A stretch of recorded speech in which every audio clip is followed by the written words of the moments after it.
Assalamualaikum warahmatullahi wabarakatuh. Perkenalkan kami dari kelompok 10 dengan anggota saya Maulana Ibrahim. Yang kedua yaitu ada Siti Khairia dan yang terakhir yaitu ada M. Fadli AR. Di sini kami akan membahas tentang filsafat Nusantara atau kearifan lokal. Oke, selanjutnya itu ada pendahuluan, di mana Islam Nusantara bukan sesuatu yang baru.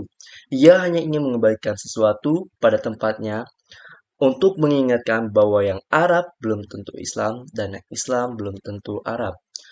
Materi selanjutnya yaitu tentang epistemologi, filsafat dan kebudayaan. Secara epistemologi, Islam Nusantara yakni Islam yang ada di Nusantara dan memiliki ciri khas tersendiri serta berbeda dengan Islam lainnya. Terdapat tiga kategori tentang epistemologi ini, yaitu ada pertama teologis, yang kedua yaitu ada sosiologis, yang terakhir yaitu ada antropologis. Selanjutnya yaitu kita akan membahas tentang Islam Nusantara dalam terang filsafat dan kebudayaan. Pada dasarnya, Nusantara sendiri bukanlah asli istilah Jawa.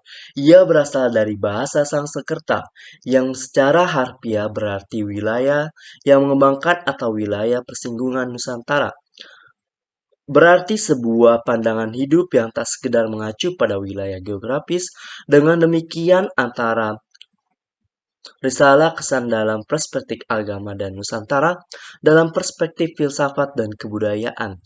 Sesungguhnya tidak lain berbeda dari masalah keesaan ini dalam bahasa Jawa yaitu ataupun Sanskerta disebut dengan istilah kapitaya.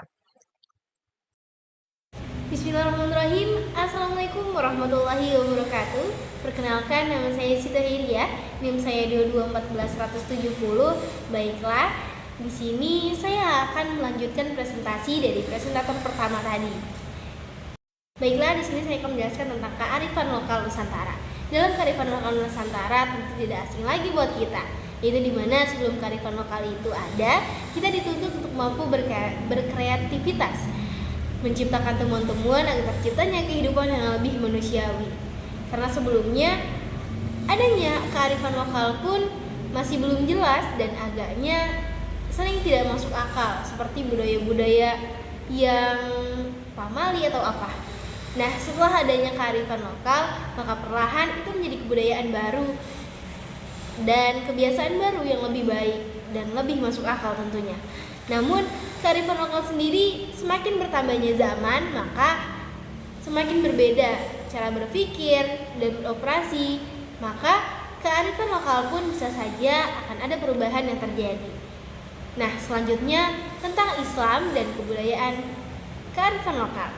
Nah, dalam hal ini tentunya kita tahu banyak kebudayaan dan peradaban Islam yang menjadi suatu yang diperingati atau yang menjadi satu seperti Maulid Nabi dan lain-lain. Maka tentunya Islam juga punya hubungan dengan kearifan lokal, karena tak lepas dari budaya lokalnya yang Islam selalu membumi. Salah satu contohnya dalam berdakwahnya Sunan Kalijaga, ia menggunakan budaya atau kesenian wayang dan masih banyak contoh-contoh lainnya. Mungkin cukup sampai sini materi yang saya berikan. Selanjutnya saya akan serahkan kepada pemateri selanjutnya. Assalamualaikum warahmatullahi wabarakatuh. Nama saya Muhammad Fadli Rashid. Saya akan menjelaskan materi terkait dengan unsur-unsur dan fungsi kebudayaan dan juga dialektika teks agama dan konteks budaya. Yang pertama, unsur-unsur dan fungsi kebudayaan. Unsur-unsur kebudayaan setiap bangsa atau masyarakat terdiri dari unsur besar maupun unsur kecil yang merupakan bagian dari suatu kesatuan. Di antaranya pendapat yang dikemukakan oleh para ahli bahwa unsur pokok kebudayaan ada 4 bagian, yaitu alat teknologi, sistem ekonomi, keluarga, dan kekuasaan politik. Adapun unsur kebudayaan yang bersifat universal dapat disebut sebagai isi pokok tiap kebudayaan di dunia. Yang pertama ada peralatan dan perlengkapan hidup manusia sehari-hari, misalkan pakaian, perumahan, alat-alat rumah, dan lain sebagainya.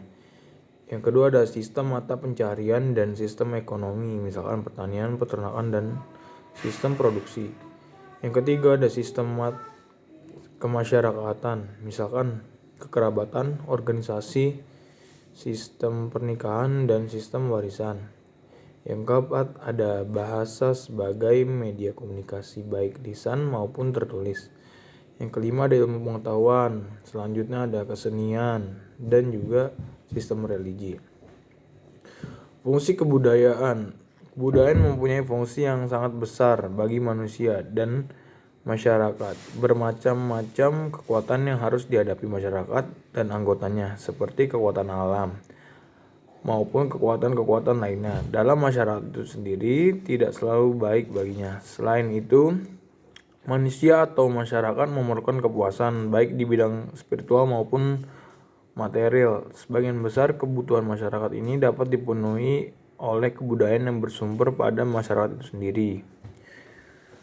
Baik, selanjutnya ada Islam Nusantara, dialektika teks agama, dan konteks budaya.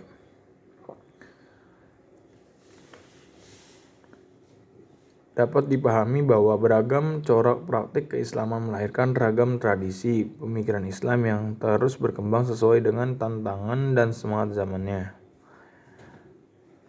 Salah satu bagian tradisi Islam mencakup banyak komponen yang terbentang dari doktrin, amalan, akhlak, dan pemahaman, gagasan, konsep, filsafat, dan pemikiran.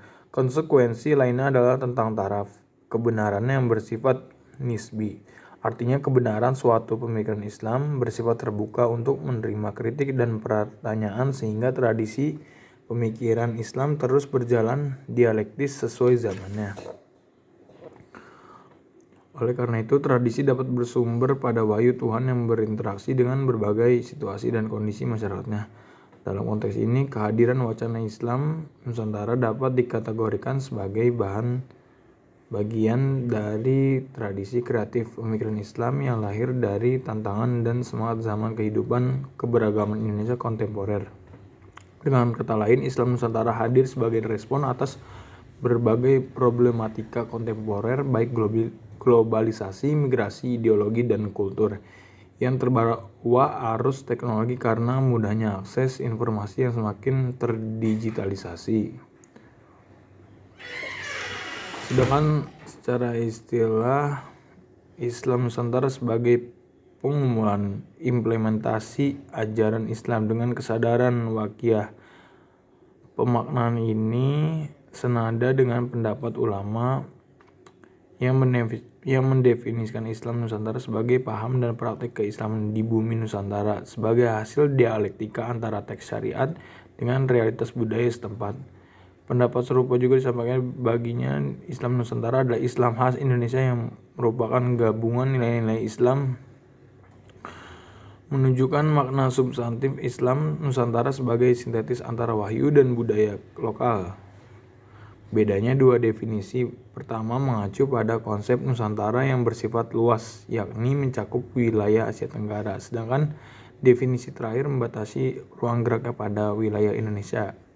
Islam Nusantara sebagai model pemikiran, pemahaman, pengamalan ajaran-ajaran Islam yang dikemas melalui budaya maupun tradisi yang berkembang di wilayah Asia Tenggara. Dari sini tampak bahwa sebenarnya Islam Nusantara bukan hal yang baru, karena mempunyai akar sejarah yang kuat dan tampak pada berbagai bentuk perjumpaan antara Islam dengan ragam budaya di Nusantara.